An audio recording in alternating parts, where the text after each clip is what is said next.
What's up everybody, it's your boy Strack Reacts, back with another reaction video. Today we got top 10 British actors who totally stole the show. Please like, comment, subscribe, turn all post notifications on before we get into this video. And if you're new to the channel, welcome to the family. Let's get right into it. They're not always in the lead roles, but they definitely stand out.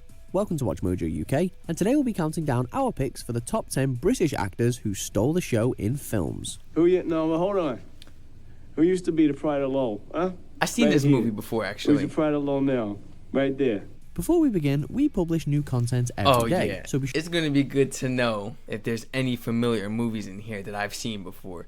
Because I've definitely watched a lot of movies in my time. And there's definitely a lot of actors, I've watched, in the past time that were from England. Now, I can't remember the names of the movies or the specific names of the actors because I'm not really good with like specific things like that unless I grew up watching consistently, constantly watching that actor. But there's a lot of good actors. There's one from England. What's his name actually? Oh my gosh, I forgot his name. He played in The Wire. He played in The Wire 1 and The Wire 2. That actor is really good. He also played in another movie called The Taken. You see, I remember some of his movies, but I just can't remember his name. If somebody could please clear that up in the comments for me, that'll be so very helpful. For this list, we're looking at actors in seemingly small roles or roles with limited screen time who ultimately overshadowed the rest of the cast. These movies simply wouldn't have been the same without these guys. You tell young Valen, I'm gonna paint Paradise Square with his blood. Oh. 2 coats. Oh. Number 10, Tom coats. Hardy, The Dark Knight Rises. Why are you here? We might have included Hardy for his role as John Fitzgerald in The Revenant, but this performance as the seemingly unstoppable juggernaut Bane in Part 3 of Christopher Nolan's acclaimed Dark Knight trilogy proved a defining moment in the actor's career. I have to know how he got the mask now because it just showed him before that with the long hair and stuff sitting by the tree. Now I gotta figure out how did he get this mask on because I know that ain't coming off. Oh, it ain't coming off. And I know his voice probably sounds crazy. It's either really squeaky or it's really deep. That's how it goes with these masks. Oh boy, I need to find this movie, matter of fact. If I pull that off, will you die?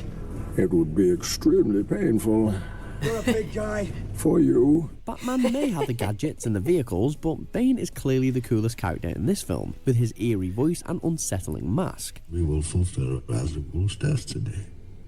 We will destroy Gotham. Plus, Bane's sympathetic backstory also provides one of the film's more interesting twists. I praise the madman who tried to murder my own child, but I can no longer live with my lie. It is time to trust the people of Gotham with the truth. Number 9, Tim Roth, Planet of the Apes. This adaptation of the 1968 film of the same name received mixed Monkey look reviews. like he got a crazy attitude. Just me? Is it just me? Maybe I'm tripping. Lead actor Mark Wahlberg criticized for what many dismissed as a rather soulless performance. This one looked at me. By contrast, Roth was praised for his portrayal of the brutal and ambitious General Thade, even earning a nomination for Best Supporting Actor at the 2002 Saturn Awards. I'll report the matter to the Senate myself. They'll beat their chests and ask for my help.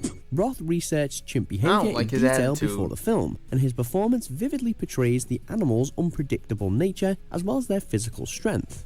Sadly, far too few people even realised that it was him underneath all the makeup and prosthetics. A trade? Is that what you're proposing? Yourself for the humans? Number 8, Judy Dench, Shakespeare in Love. Judy Dench's role as Queen Elizabeth I in this film amounted to just 8 minutes of screen time, yet it won her an Academy Award for Best Supporting Actress. For 8 minutes? I commend you.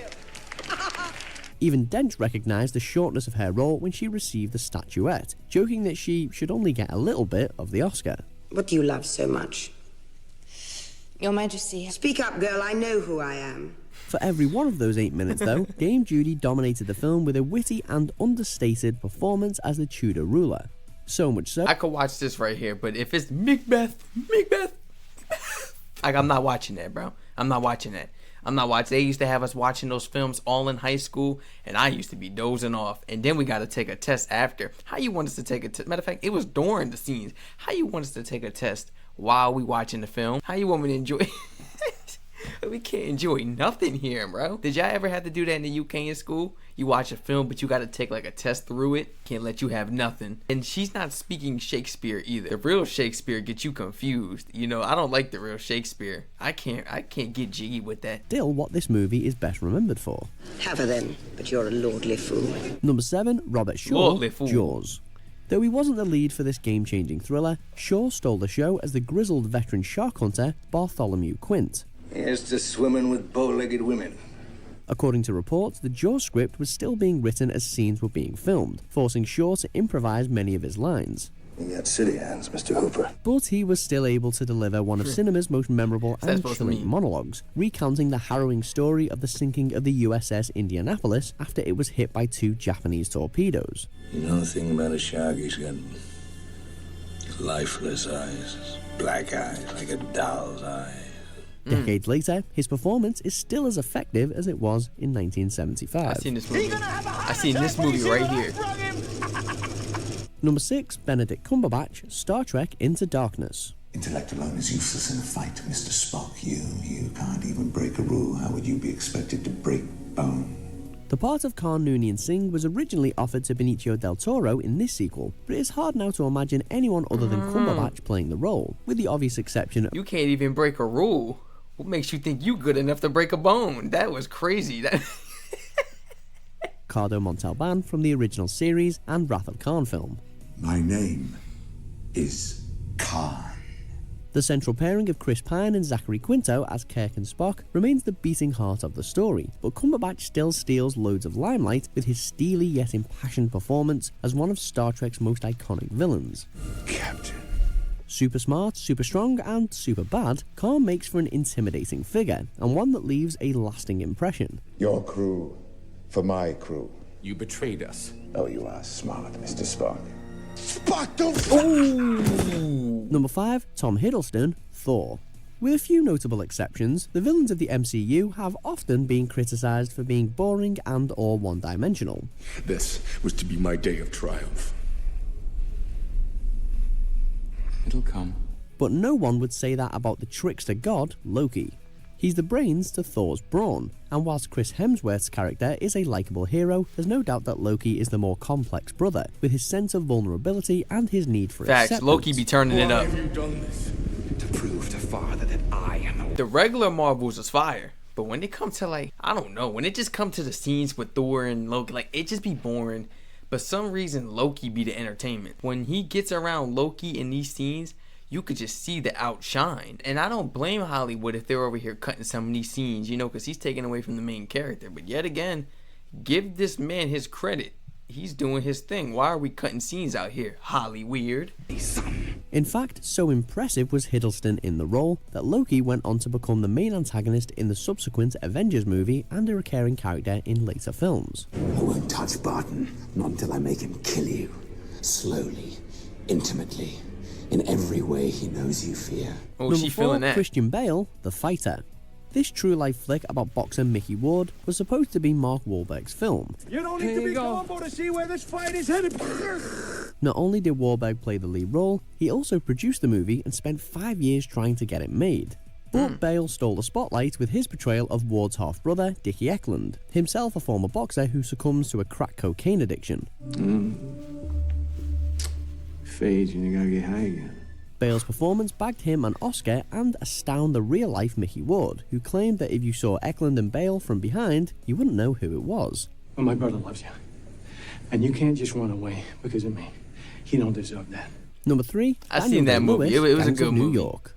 Day-Lewis is renowned for taking method acting to extremes, and for his role as Bill the Butcher Cutting, he is said to have trained as an actual butcher and even sharpened knives between takes. The Pope's new army?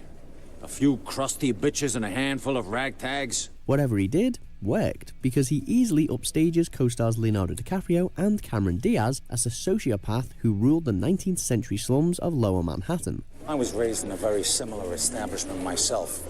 Now everything you see belongs to me, to one degree or another. Bill the Butcher is arguably one of the most frightening cinema characters of all time. Now, he looked and the crazy. role won Day-Lewis a BAFTA award and a nomination for Best Actor at the Academy Awards. Whatever takes your fancy, my young friend. Number 2, Alan Rickman, Die Hard. That looked like the same guy for a second. I was like, is that the same actress? It looked like the same guy for a second. He outperformed his high-profile co-stars, and in Robin Hood, Prince of Thieves, it's rumoured that Kevin Costner had some of Rickman's scenes cut because he was being outshone. I'm gonna cut your heart out with a spoon! Let it begin. For this list, though, we've chosen Rickman's first major film role as the unforgettable all-action villain, Hans Gruber. When Alexander saw the breadth of his domain, he wept, for there were no more worlds to conquer. Amidst the gunfire and explosions, it's Rickman who stands out with a sinister smile and his casual ruthlessness. Even his death scene is epic, with the stunt crew reportedly dropping him prematurely, so his reaction was more believable.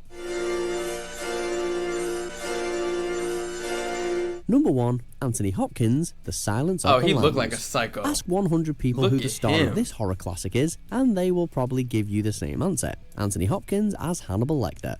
I ate his liver with some fava beans and a nice Chianti. Hopkins won an Academy Award for his portrayal of the terrifying serial killer. Oh, Yet amazingly, his character explains. spent just 16 minutes on screen. That expires in... One film is 8 minutes, 12 minutes, 16. What's going on? These films had to... No, because some of these films I've seen, so they wasn't even made that long ago. If they was even made that long ago to be that short, they need to be black and white. You see, I've seen about three of these films so far out of all of these. Why are these films... What do you mean these films are 8 minutes, 12 minutes, but they're getting awards for this? I'm so confused. It's a movie, though.